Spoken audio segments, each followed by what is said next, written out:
Hello friends, TechManPat here. Today we are checking out the Wave DX dynamic vocal microphone and the interface, which is purchased separately, the microphone interface and digital mixing solution from Elgato, the Wave XLR. And funny thing is, I have a Focusrite right here and a Rode dynamic mic right here. Very similar to this, it's a pod mic and it's priced pretty much couple of dollars off, so it'll be a great comparison between the two. So what we're going to do is we're going to roll the intro, but first of all, big thanks to Elgato for sending me these two for review. Really excited to review it, and I've got some hot takes maybe. Maybe is it better than the Rode? Maybe it could be, but it's certainly really good for what it is actually advertised for. Let's get started by rolling the intro.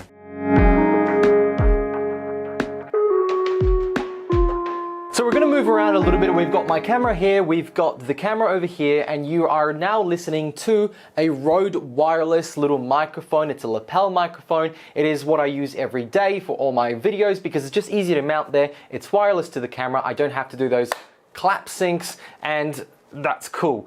But I want you to actually hear what these two microphones are like. So what I've done, I am now also recording through here, so let's switch to the monitor. We'll also see some of the software that comes with it. But the Focusrite we have here has two inputs of XLR. We're on input number 2, and we have the microphone right here.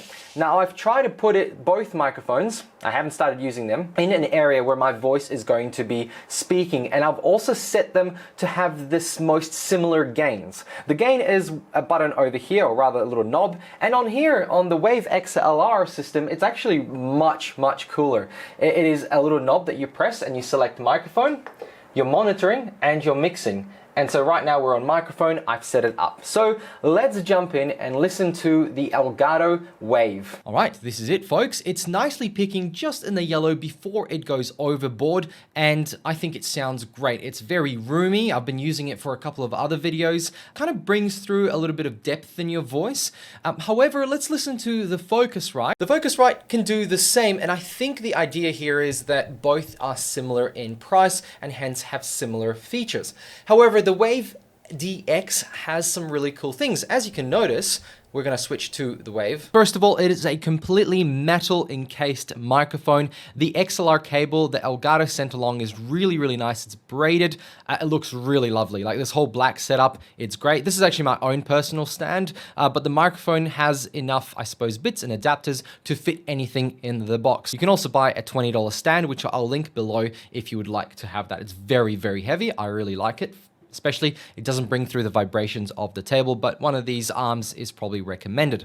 Now, the interesting thing between the two is this does not, well, it does because I bought one, but it does not have an internal pop filter unlike the Elgato one. And that really makes it much easier. It looks sleeker, right? This just looks kind of strange or very old school. This is very modern. And the interesting thing is it can pick up in a hardoid pattern, and that means you can pick up just around here. So a good way to use this if you want to, hide it out of focus is have it out just a little bit in front of you, just above your head, and that way you can hide it when you're streaming. And that's really what this microphone is for. It's for streamers. It's there to give you the ability to mount it on an arm. It's lightweight, sleek, and obviously it comes with a really cool system over here. The interface is very simple. There are 3 settings. You've got your microphone, you've got your monitoring, and you've got your mixer.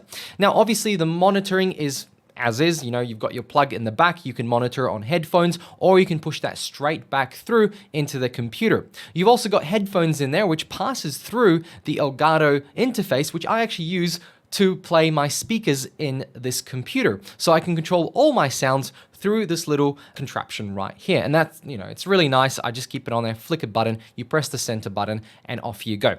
Now, what does that mean as a package? It's literally priced the same as the Focusrite and the PodMic. So let's have a quick look at prices. So here we have the Wave XLR interface. It's $199 from JB Hi-Fi. I couldn't really find it on Amazon, but I did find the Elgato Wave at Amazon for $159. Now, those prices are pretty reasonable. $200 for the actual interface and then $159 for the microphone. We've got a total of $358 or 57, whatever you want to count it. Anyway, it's around $350. Great. If we jump onto the Rode mic, that's $149 at PLE, a little bit cheaper, but I'm sure you can also get this Elgato on sale. And then the Focusrite is actually peculiarly expensive at $260. However, it does have that extra actual line, so you've got two to put in. The Wave XLR only has one input, and that's a limiting factor, but I imagine the person purchasing this is actually going to use it for streaming. So if you are purchasing this, please consider the fact that there is only one XLR input and you'll only have one microphone going through. Both interfaces are via USB-C, and the Elgato one comes with a very long USB-C cable, so I'm very, very happy with that. What does this actually mean? Well, the preamp is studio grade.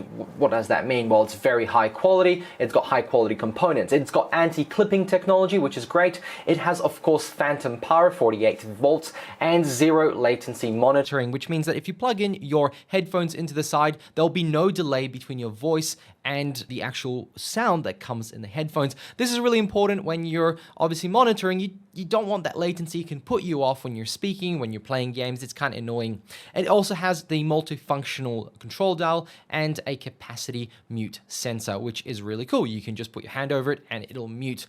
Really, really nice. Obviously, there's no buttons on the microphone here. This isn't a button. It's a nice little logo, which makes it a little bit more annoying if you have to reach over to the interface. But most people have the interface close enough for them to reach over when they're playing games. Now, pairing this with a Stream Deck makes it even better. Obviously, the software is one of those things that makes it a lot easier. And so when you do use both in pairing, you can have your mute buttons on that Stream Deck and you don't have to reach over to the interface. Speaking of software, the Elgato comes with its own management system, the Wave Link. And the thing you can do with this is basically mixing on the fly.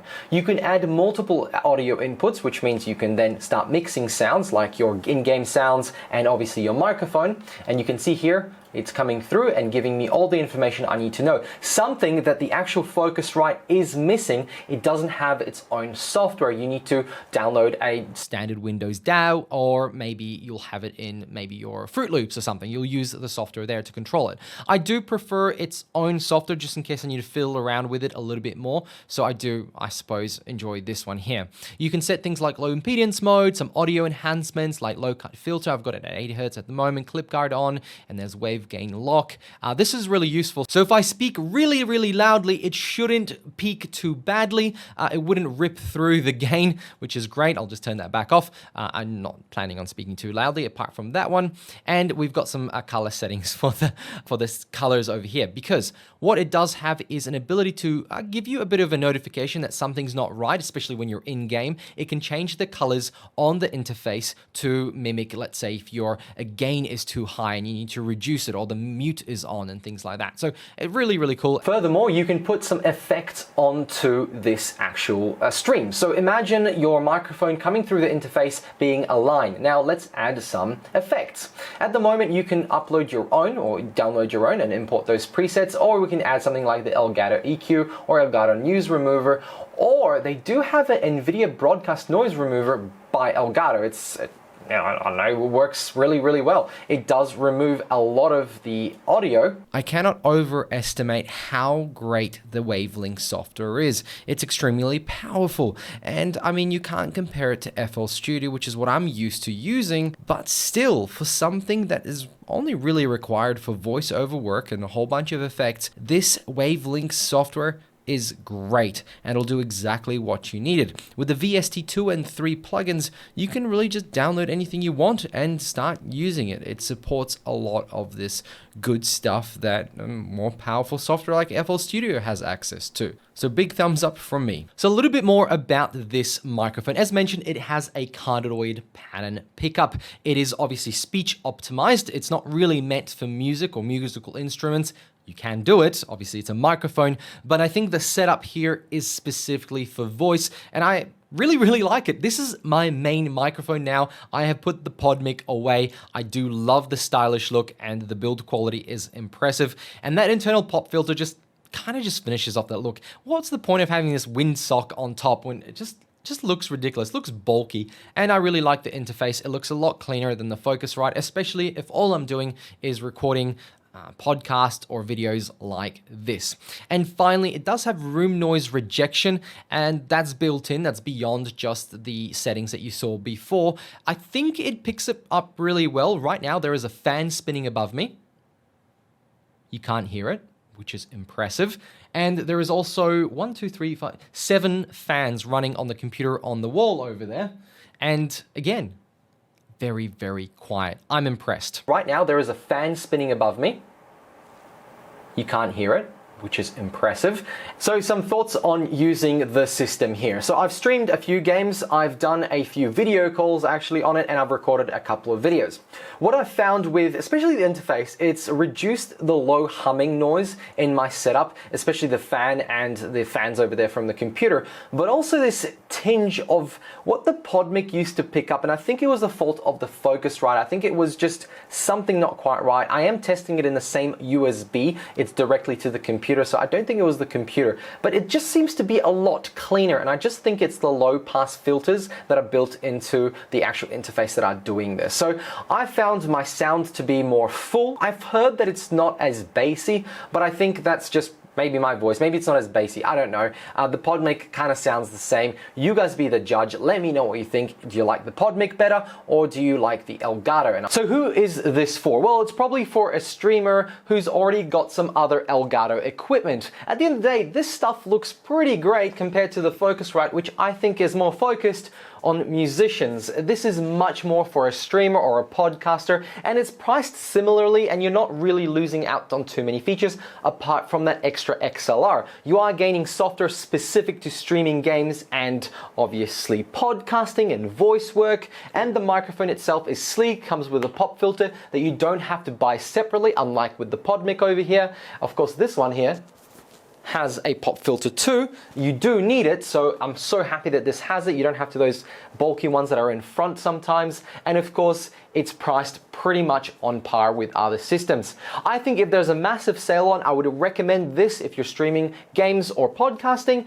And if you are podcasting with other people, this is not really for you, because obviously it's for one XLR input, so you'll have to get something with 2.